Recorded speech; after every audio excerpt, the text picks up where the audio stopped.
Good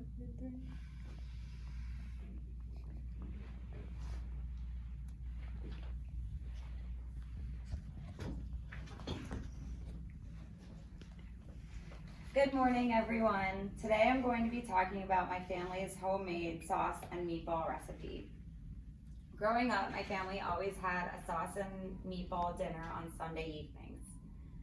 It's still incredible to me to think that this sauce was passed down generation after generation and kept its originality.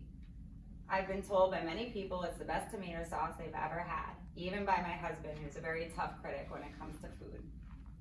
To begin the sauce, I take a very large pot and put it on the stove and line the outside and the bottom with olive oil. Keeping it on low, I take 4 or 5 cans of San Marzano tomatoes, put them in a blender, and then blend for about 5 seconds and toss them in the pot. While that's cooking on low or simmer, I take about 5 or 6 cloves of garlic. I use a lot of garlic. And chop them up, mince very small. Toss those in the sauce, and still keeping it on low, I add the rest of the ingredients, which is not a lot, it's just tedious. I take about 4 or 5 whole Roma tomatoes, cut them into eighths, and then hand squeeze them, and then put them in the sauce. I add a little bit of salt, a little bit of pepper, and about a half cup to a cup of sugar, and I let that cook.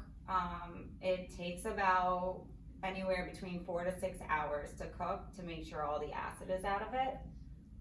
While that's cooking on low, I start to make the meatballs. I'll usually wait to make the meatballs about 3 hours into the sauce because they'll dry out. For the meatballs, I use a chopped ground sirloin instead of ground beef because it has a richer taste. And I will take about a half cup of Parmesan cheese, a half cup of breadcrumbs, a dash of salt, dash of pepper, about 4 or 5 cloves of garlic, sometimes half an onion, but that's for preference. I add about an 1/8 cup of milk, 1 1/2 eggs, and mix that all together. And then I form the meatballs with my hands.